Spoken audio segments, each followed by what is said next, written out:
Pues me gustaría que fuéramos en la Biblia al libro de 1 Samuel y leyéramos en el capítulo 2, a partir del versículo 1. Ahí dice, y todos lo conocemos así como el cántico de Ana, y me voy a permitir leerlo. Si lo tiene ahí, ¿me puede decir amén? Dice 1 Samuel 2: y Ana oró y dijo: mi corazón se regocija en Jehová, mi poder se exalta en Jehová, mi boca se ensanchó sobre mis enemigos, por cuanto me alegré en tu salvación. No hay santo como Jehová, porque no hay ninguno fuera de ti, y no hay refugio como el Dios nuestro. No multipliquéis palabras de grandeza y altanería. Cesen las palabras arrogantes de vuestra boca, porque el Dios de todo saber es Jehová, y a él toca el pesar las acciones. Los arcos de los fuertes fueron quebrados, y los débiles se ciñeron de poder. Los saciados se alquilaron por pan, y los hambrientos dejaron de tener hambre. Hasta la estéril ha dado a luz 7, y la que tenía muchos hijos languidece. Jehová mata y él da vida. Él hace descender al Seol y hace subir. Jehová empobrece y él enriquece, abate y enaltece. Él levanta del polvo al pobre y del muladar exalta al menesteroso, para hacerlo sentarse con príncipes y heredar un sitio de honor. Porque de Jehová son las columnas de la tierra, y él afirmó sobre ellas el mundo. Él guarda los pies de sus santos, mas los impíos perecen en tinieblas. Porque nadie será fuerte por su propia fuerza. Delante de Jehová serán quebrantados sus adversarios, y sobre ellos tronará desde los cielos. Jehová juzgará los confines de la tierra, dará su poder a su rey, y exaltará el poderío de su ungido. El libro de Samuel originalmente era un solo libro. Ya después se dividió en primera y segunda de Samuel, y creo que todos sabemos que el personaje principal de estos dos libros es el rey David, uno de los personajes principales de la Biblia, y la mayor parte de su historia la encontramos en estos dos libros denominados primera y segunda de Samuel. A mí me gusta mucho ver cómo empieza de alguna manera la historia del rey David. Yo no sé cuántos han leído un buen libro clásico. Por lo general me ha tocado leer varios que comienzan contando la historia de un personaje que no necesariamente es el principal, pero sin el cual no entenderías el contexto, ¿verdad? Me acuerdo cuando leí a muy duras penas, hermanos, me costó, lo leí en inglés, este primer libro de El Señor de los Anillos, y empieza aventándose unas genealogías larguísimas y es muy pesado leerlo. Empieza por los personajes, uno ya sabe para dónde va la cosa, y sobre todo uno que ya vio las películas ya sabía quiénes son los personajes principales, los que pelean, a los que al último ganan, pero la historia empieza mucho antes, muy atrás. Y a veces eso es lo que hace, ya cuando terminas el libro, te das cuenta de que todo su contexto es lo que lo hace muy especial. Y así hay varios libros, y así comienza el libro de Samuel, donde vamos a encontrar contenido, principalmente la vida del rey David. Y para mí es algo muy especial. Y hay muchos detalles, hermanos. Empecé yo a prepararme para compartir acerca de esto, y la verdad es que encontraba tantas cosas que quería compartir, y mi oración en esta hora, hermanos, es que el Señor me permita mantener un solo tema, y que el Señor bendiga el mensaje de esta manera, trayéndolos a ustedes, un mensaje en concreto. Pero fíjense cómo empieza dando un lugar, una genealogía para esta historia de primero el profeta Samuel, y habla de Elcana, un hombre de la tribu de Efraín. Y a mí me llama la atención, así por comentar algo, hermanos, cómo se repite de alguna manera esta historia muy similar a la historia de Jacob con sus dos esposas, con Lea y Raquel. porque Raquel, aunque era la que Jacob amó, por la que estuvo dispuesto a trabajar hasta 14 años, aunque él empezó pensando que iban a ser 7, era estéril. Y aquí encontramos a dos mujeres casadas con un hombre. Una que tenía hijos, Penina, y Ana, que aunque no podía tener hijos, era muy amada por su esposo, por Elcana, ¿verdad? Y así empieza la historia, y quería yo hacer notar 3 voces que escucha Ana antes de llegar a este pasaje que leímos nosotros en el verso 2. Y la primera voz que vemos que está recibiendo Ana es la voz de su, pues ¿cómo le podemos decir? Rival, lo menciona así a veces la Biblia, la otra esposa de su esposo. Y Penina, que podía tener hijos, dice que la afligía.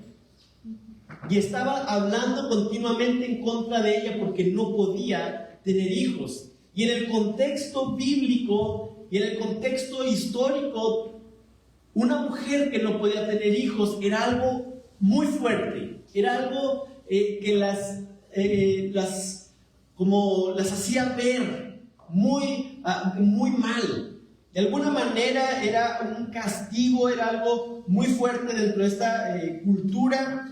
Se pueden decir muchas cosas, a lo mejor por el tema del sustento de los hijos. Cuando el hombre fallecía, cuando el esposo fallecía, los hijos se hacían cargo de la madre.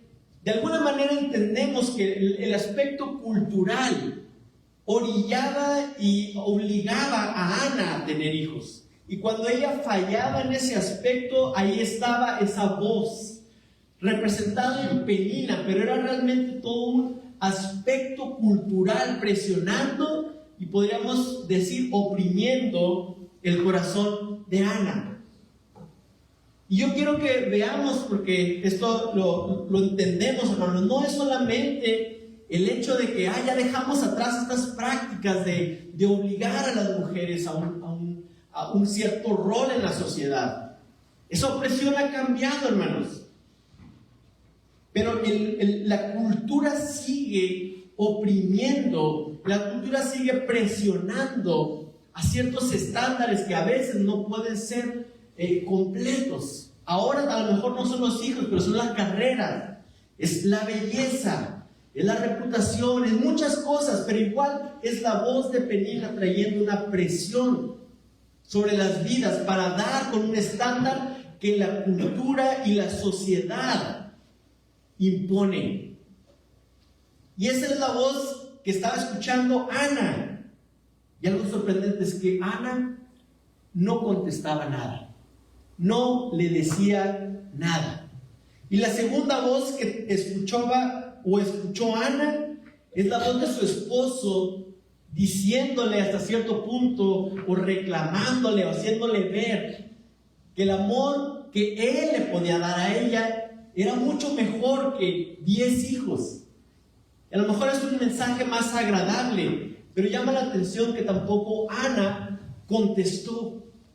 No contestó algo. Sí dice que, cuando estaba ella afligida, no comía. Y después de que su esposo habla con ella, dice que se levantó a comer. Pero no hay ninguna palabra de respuesta de parte de Ana hacia su esposo. Y cabe destacar, hermanos, que cualquier cosa que nos ofrece poner nuestra identidad en ello, todo nuestro valor en algo, ya sea en hijos o en familia o en un amor romántico, todo termina por decepcionarnos, a menos que nuestra identidad esté puesta en Dios. No hay cosa más segura, no hay nombre más seguro en el cual podamos depositar nuestra identidad y nuestro valor como seres humanos, como personas, que en Dios, aquel que nos creó.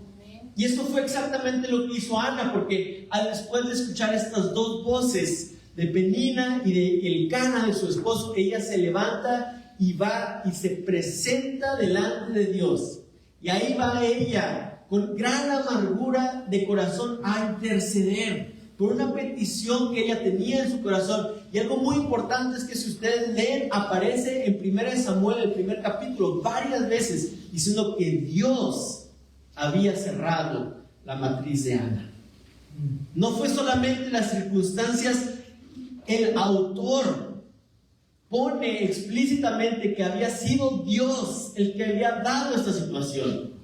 Fue Dios el que había preparado, el que estaba preparando, porque algo tenía que suceder en la vida de Ana, que la iba a preparar. Nada se quedó fuera de la preparación de este hombre, de este gran hombre que sería Samuel, el puente entre los jueces de Israel y los reyes de Israel. Así que Dios había permitido esta situación tan difícil en la vida de Ana para hacer algo en su corazón y llevarla y orillarla a ese momento de oración en donde también estaba el profeta o el sacerdote, más bien Elí, ministrando, y delante de él estaba Ana orando. Y podríamos decir que es la tercera voz que escucha Ana, ¿verdad? En este primer capítulo es una tercera voz que la confunde, que la malinterpreta, que no sabe lo que está sucediendo entre ella y Dios, representado por el hombre o el líder espiritual.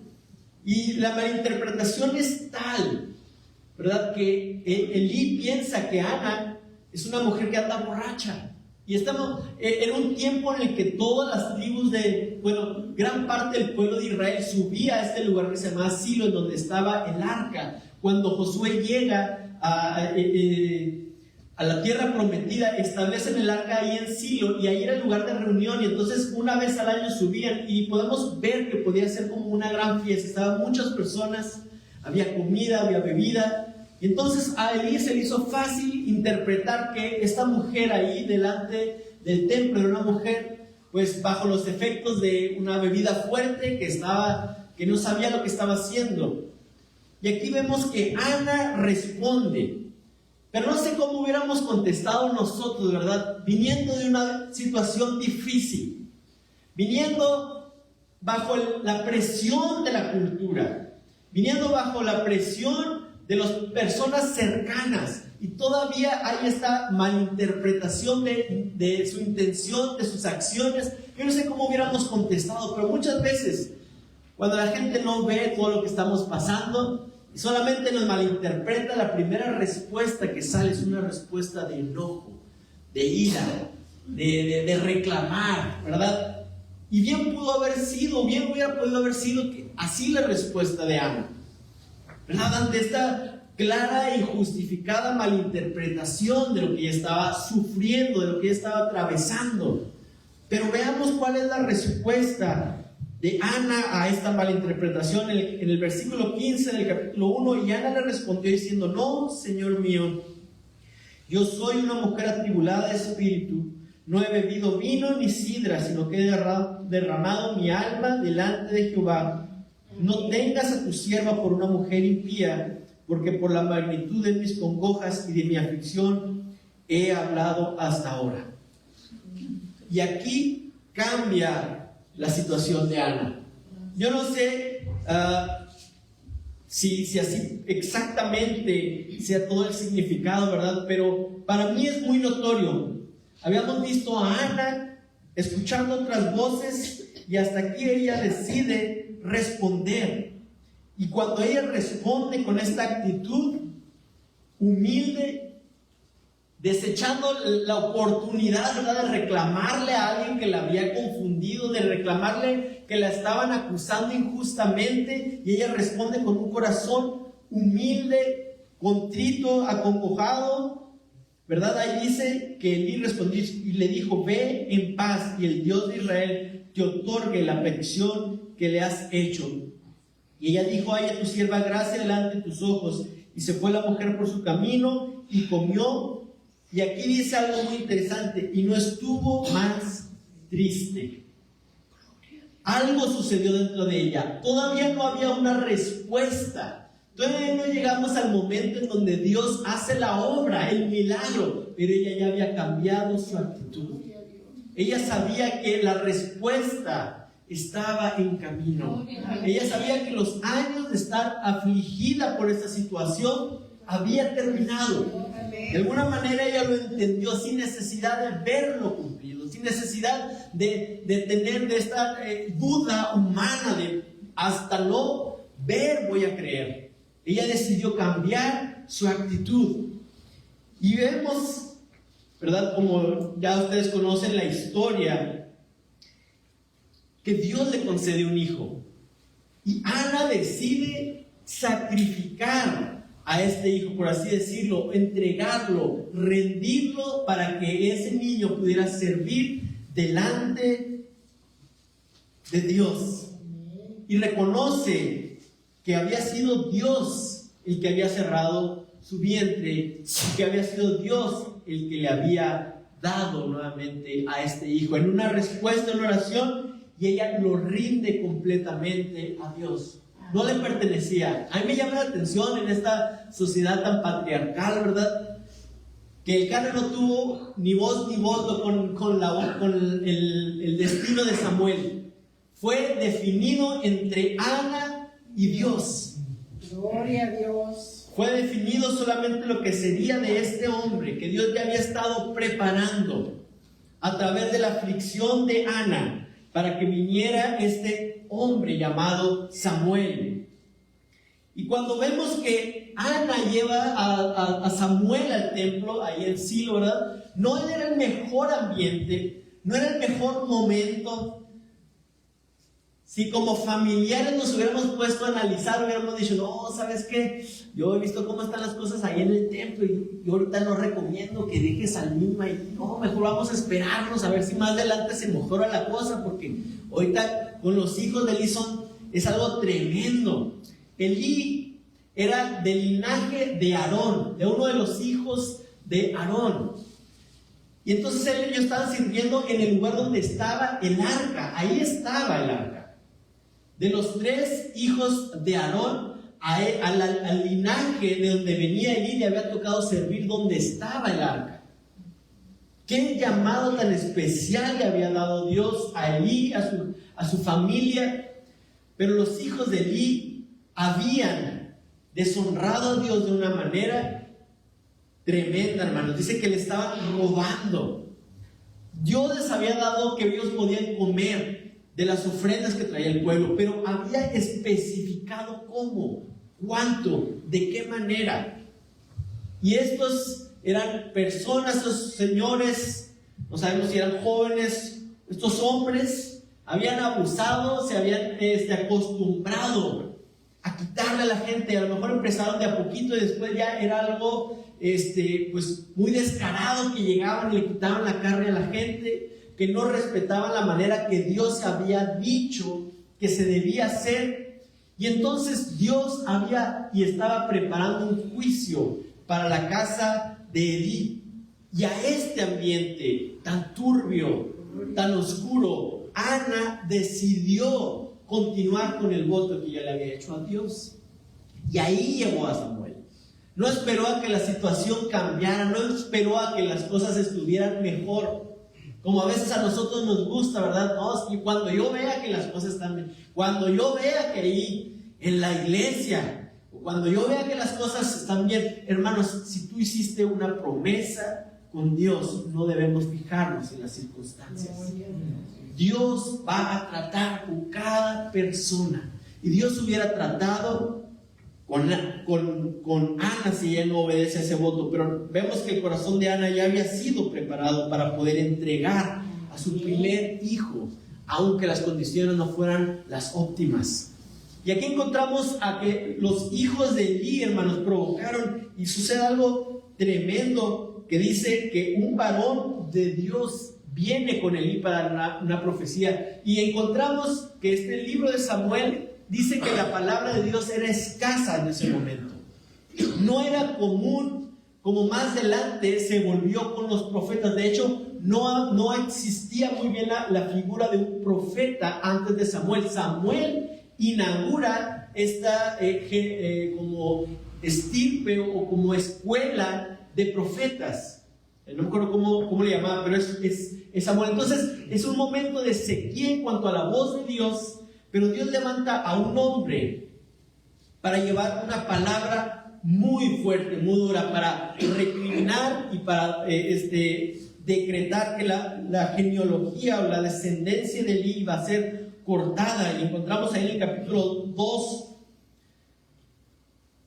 versículo 34, le dice finalmente: y te será por señal esto que acontecerá a tus dos hijos, Ofni y Finés, ambos morirán en un día, y yo me suscitaré un sacerdote fiel que haga conforme a mi corazón y a mi alma, y yo le edificaré casa firme, y andará delante de mi ungido todos los días. Y el que hubiere quedado en tu casa vendrá a postrarse delante de él por una moneda de plata y un bocado de pan, diciéndole: te ruego que me agregues alguno de los ministerios para que pueda comer un bocado de pan. Elí escucha esta palabra acerca de sus hijos y acerca de sus descendientes. La profecía incluía que ninguno de los descendientes de Elí iba a llegar a viejo, que todos iban a morir siendo relativamente jóvenes, y que los que quedaron iban a mendigar un trabajo. Y da también esta promesa que el Señor se iba a levantar un sacerdote fiel que hiciera conforme a su corazón. Fíjese cómo de la promesa que le había dicho Dios a los hijos de Aarón, que ellos iban a estar delante de su presencia sirviéndolo, debido a los pecados de los hijos de Elí, esa promesa se detiene, al menos para esa parte de los hijos de Aarón. Y a mí me parece muy interesante, porque esto lo encontramos que se cumple cabalmente. Gloria a Dios. Vemos de una manera terrible cuando David, antes de ser rey, anda huyendo de Saúl y llega a Nob, y hay ahí un sacerdote. No sé cuántos recuerdan esto, que llega con hambre y su gente, y le piden, y solamente le dan los panes sagrados que tenían ahí, que no se los tenían que dar. Es algo que también Jesús menciona. Pero ¿qué es lo que sucede después? No sé cuántos lo recuerdan. ¿Qué hace Saúl con estos sacerdotes? Los manda matar a todos. Es algo terrible. Dice que hubo un hombre, Doeg, edomita, el que pone dedo, y entonces van y traen a todos los sacerdotes de aquella tierra. ¿Saben quiénes eran? Descendientes de Elí. Y los mata este hombre, Doeg, edomita, porque ninguno del ejército de Saúl quiso levantar su mano en contra de aquellos sacerdotes. Pero este hombre, Doeg, edomita, sí lleva a cabo la sentencia, cumpliendo la profecía que este hombre de Dios había dado a Elí. Solamente escapó uno de los sacerdotes, uno o dos, no recuerdo quién, pero Abiatar. Fue un sacerdote que llegó hasta donde estaba David y lo acompañó hasta casi los últimos días. Ya al final de la vida de David, este sacerdote Abiatar, descendiente de Elí, decide apoyar. Vemos como la política ha sido siempre la misma. Decide apoyar a un hijo de David que no era Salomón, a Adonías, y simplemente por apoyarlo a él, Salomón lo declara como un traidor y le dice: tú mereces la muerte, pero no te vamos a matar, y lo destierra. Y ahí en este capítulo de 2 de Samuel menciona que con eso se cumplió por completo la palabra que Dios le dio a Elí, que fue cortada su descendencia, primero con todos los que mató Doeg, edomita, y después cuando Salomón destierra al último de los descendientes para que no sirva en Jerusalén. Y la promesa del Señor de que se iba a levantar un sacerdote fiel la vemos cumplida en la vida de Samuel. Y cuando vemos, hermanos, en el cántico de Ana, como dice en el versículo 5: los saciados se alquilaron por pan y los hambrientos dejaron de tener hambre. Hasta la estéril ha dado a luz 7, y la que tenía muchos hijos languidece. Jehová mata y él da vida. Él hace descender al Seol y hace subir. Jehová empobrece y él enriquece. Abate y enaltece. Él levanta del polvo al pobre y del muladar exalta al menesteroso, para hacerlos sentarse con príncipes y heredar un sitio de honor, porque de Jehová son las columnas de la tierra, y Él afirmó sobre ellas el mundo. Ana aquí estaba profetizando cómo el Señor obra, que Él no estima como nada lo que el mundo considera como valioso y levanta lo que todos consideran como insignificante para llevarlo al lugar más alto. Y vemos precisamente que de alguna manera es un tema recurrente en el libro de Samuel, hermanos, porque este hombre, Elí, venía de la estirpe de los sacerdotes, descendiente directo de Aarón, hermano de Moisés. Pero fue desechado y subió este hijo de un efraíta, Samuel. Lo levanta como un sacerdote para traer la palabra de Jehová, para traer juicio delante del pueblo de Israel. A mí me sorprende, fíjese, también dice el versículo 10 del cántico de Ana: delante de Jehová serán quebrantados sus adversarios y sobre ellos tronará desde los cielos. Dos ocasiones Dios hizo por la boca de Samuel que tronara del cielo.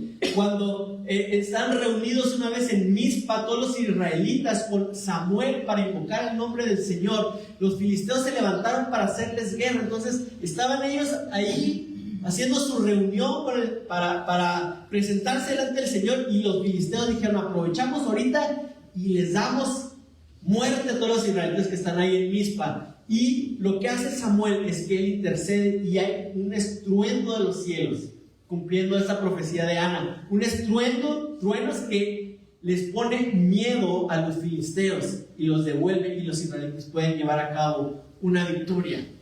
Ese es el hombre que Dios levantó ante la fallida descendencia de Aarón.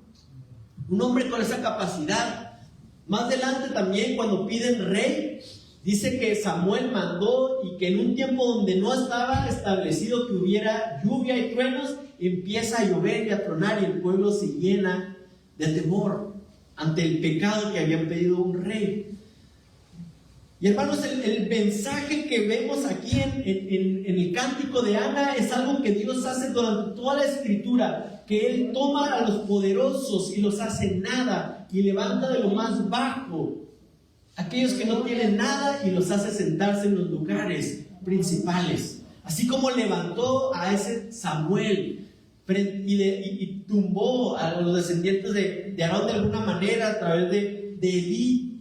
Y luego después dice que levanta a Saúl, es el primer rey.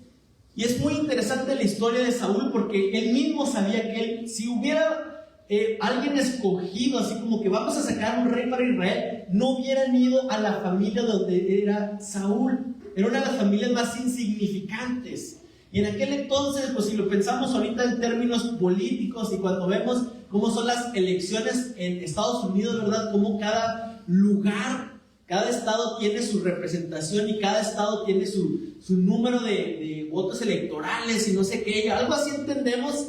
Podemos que Saúl fue tomado de lo más insignificante para ser el primer rey de Israel. Y cuando él estaba establecido como un rey, cuando él ya tenía su gloria, cuando él ya tenía su palacio, su ejército, él falla de tal manera que no puede obedecer un mandato del Señor, de tal manera que no puede cumplir lo que el Señor le pide, y es desechado. Y dice el Señor que Él también iba a levantar a alguien mejor que Él, cumpliendo este mismo patrón de cómo Dios escoge lo que no es para avergonzar lo que sí es. Si fue solamente Elí y levantó a Samuel, después levanta a Saúl de las familias más pequeñas de Israel, para después decir: tu reino te ha sido quitado y dado a uno mejor que tú. Dios trayendo una profecía de que había de levantarse alguien que iba a cumplir, alguien que sí iba a caminar en los caminos del Señor. Pero la triste realidad que vemos, hermanos, es cómo el hombre falla una y otra vez. Saúl no pudo establecer su linaje en el reino porque falló desobedeciendo a Dios en la voz de Samuel, y Dios tiene que levantar a David. Y después vemos, hermanos, es algo sorprendente, pero cuando vemos los descendientes de David, incluso vemos la vida de David, no fue un hombre que fue perfecto, pero dice que fue conforme al corazón de Dios. Y lo que cambia, hermanos, es que Dios hizo un pacto con David. No fue sus acciones, no fueron solamente lo que él pudo hacer o dejar de hacer, sino fue el pacto del Señor, lo que finalmente permite que se establezca el nombre de David, y que de su linaje iba a salir el que iba a ser salvador de las naciones. Así que vemos, hermanos, cómo este tema recurrente de que a los poderosos Dios los hace como nada. Jehová empobrece y él enriquece, abate y enaltece. Él levanta del polvo al pobre y del muladar exalta al menesteroso, para hacerlos sentarse con príncipes y heredar un sitio de honor. Una y otra vez, hermanos. Una y otra vez. Y a mí, yo creo, hermanos, que sí es importante recordar cómo el Señor ve el pecado del hombre. Cómo el Señor dice que Él no podía sufrir el pecado de los hijos de Elí. Cómo le dolía. Y hermanos, yo creo que es importante, porque cuando hablamos de la gracia, no podemos entender la gracia de Dios, no podemos entender el valor de la gracia de Dios, y no podremos entender el amor de Dios si no entendemos su justicia y su santidad. Porque Dios no es, hermanos, como este viejito Elí, que le iba a permitir todo a sus hijos.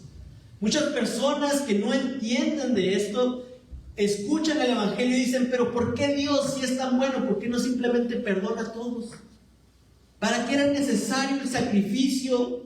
¿Por qué era necesario que fuera derramada sangre? Pues que le hubiera perdonado, si tanto nos ama. ¿Cómo puede Dios enviar a alguien al infierno? Pero hermanos, si no entendemos la justicia y la santidad de Dios, no podemos entender su amor.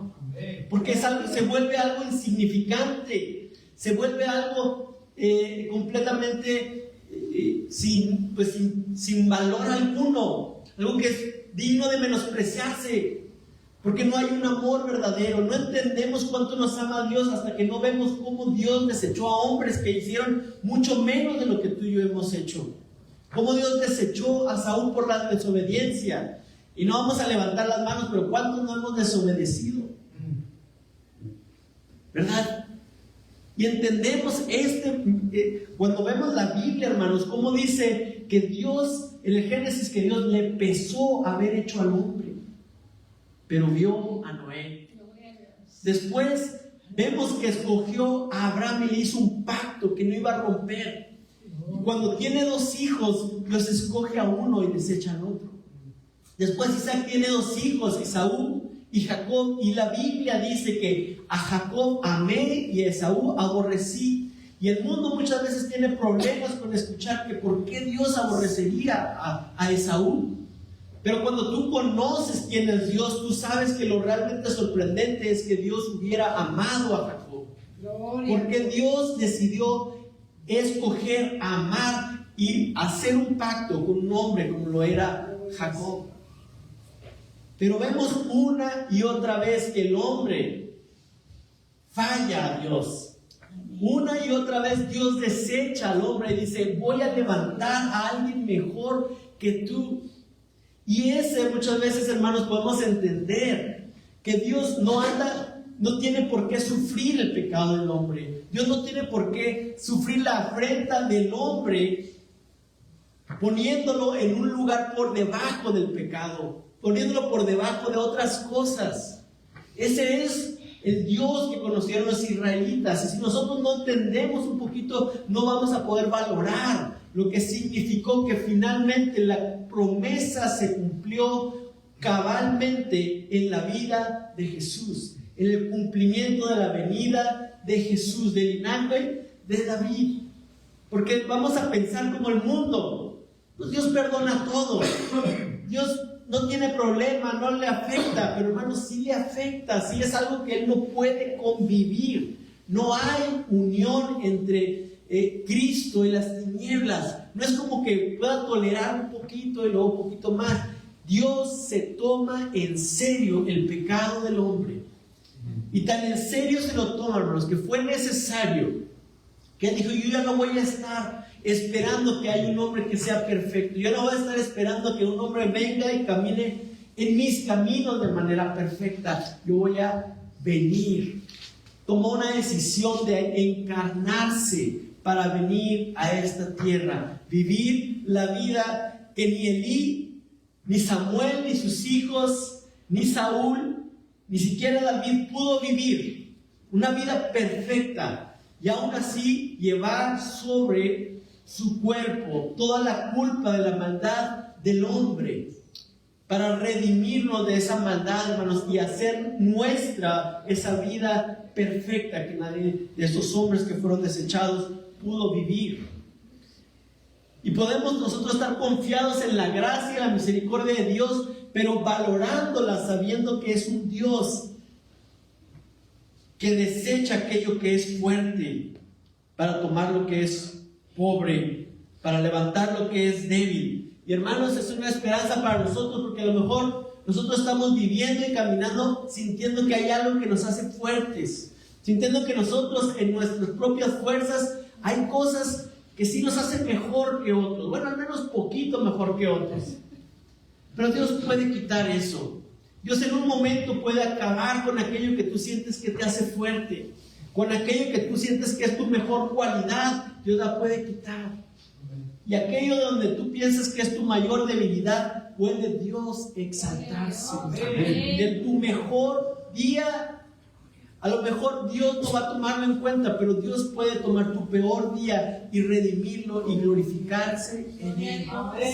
Es el Dios que tenemos, hermanos. Es el Dios que encontramos aquí en Primera y Segunda de Samuel, cómo Dios trata con el hombre, y el hombre una y otra vez falla, pero Dios decidió que ya no iba a depender de las buenas acciones. Por eso aquí en el cántico de Ana, el versículo 9, la segunda parte dice: porque nadie será fuerte por su propia fuerza.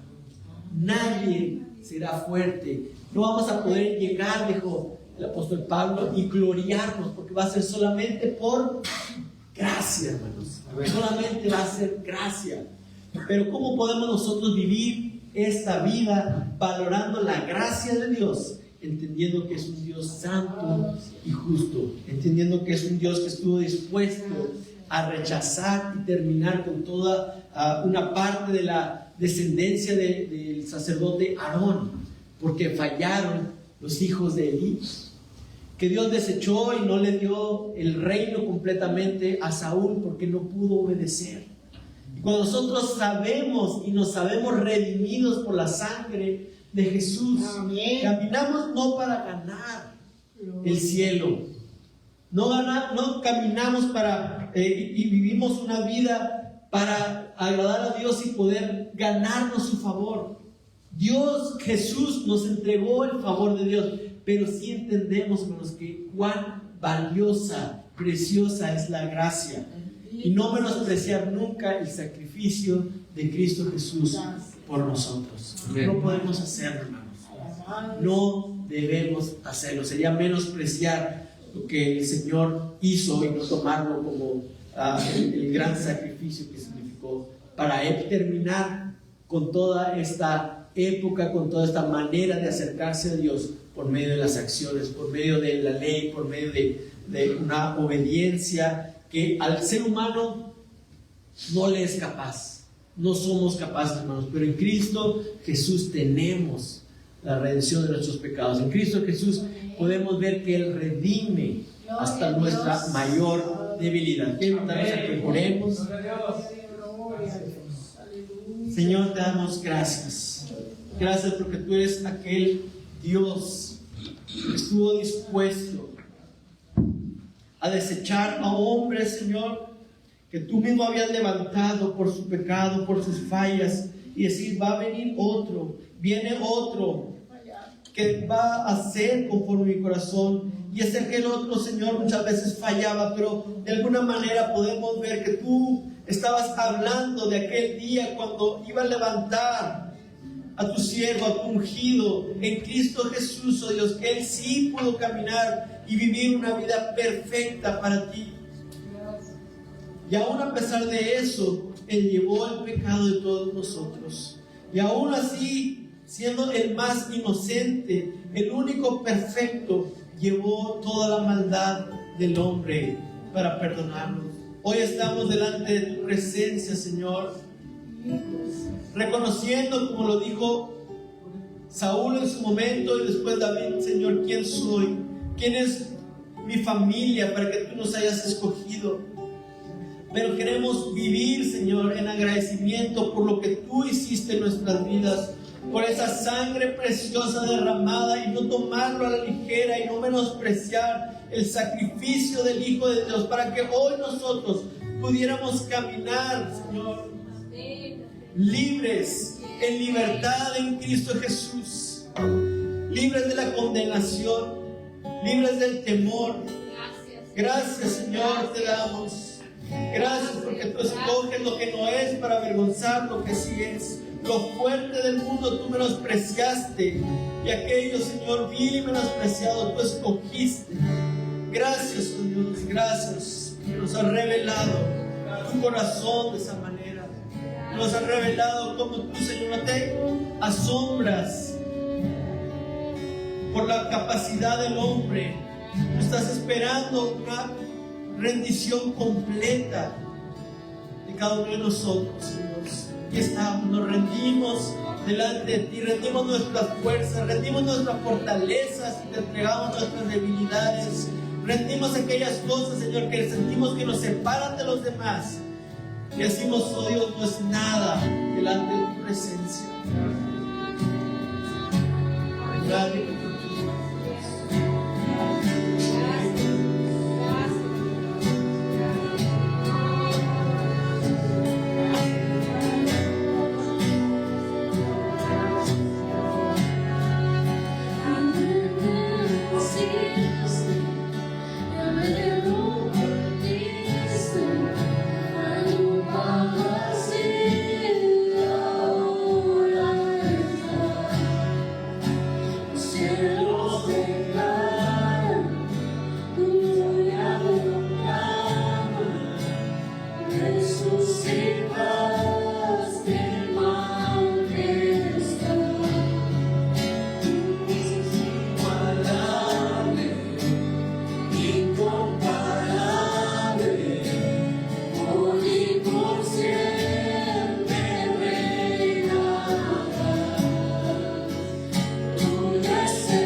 Gracias, Señor.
agradecidos por lo que tú has hecho para nosotros, por nosotros, en nosotros. Gracias, Señor. Vemos por estas historias como tú desechaste a hombres que podríamos considerar mejores que nosotros, pero nos escogiste a nosotros. Nos has dado esta oportunidad, nos injertaste a ese olivo, esa vida, para poder recibir esta vida que ahora gozamos, Señor. Que no hagamos menos lo que tú nos has dado, que lo apreciemos, que lo atesoremos, que vivamos agradecidos, oh Dios, no confiando en nuestras fuerzas, sino viéndote más y más a ti, oh Rey. Yo quiero pedir por cada uno de los que estamos aquí, que un verdadero entendimiento, una claridad de lo que significa el Evangelio, de lo que significa que tú, Señor, decidiste terminar con todo este sistema de leyes, de maneras de acercarnos a Dios por medio de nuestra capacidad, para hacerlo por medio de tu Hijo amado. Ya no es, Señor, los sacrificios, ya no es las obras, sino que hemos sido asentados, pero eso, Señor, nos llena de agradecimiento para poder vivir una vida que te honre, para poder vivir una vida que te agrade, para poder renunciar a lo que el pecado, Señor, ofrece, pero que en realidad trae muerte, tristeza, destrucción. Ayúdanos, Señor, a ser fieles en gratitud a lo que tú has hecho por nosotros. Ayúdanos, Señor, como iglesia a compartir la belleza del Evangelio, la belleza de saber que tú mismo te hiciste como uno de nosotros, Señor. Dejaste el cielo para ganarnos a nosotros. Gracias, Dios. Gracias.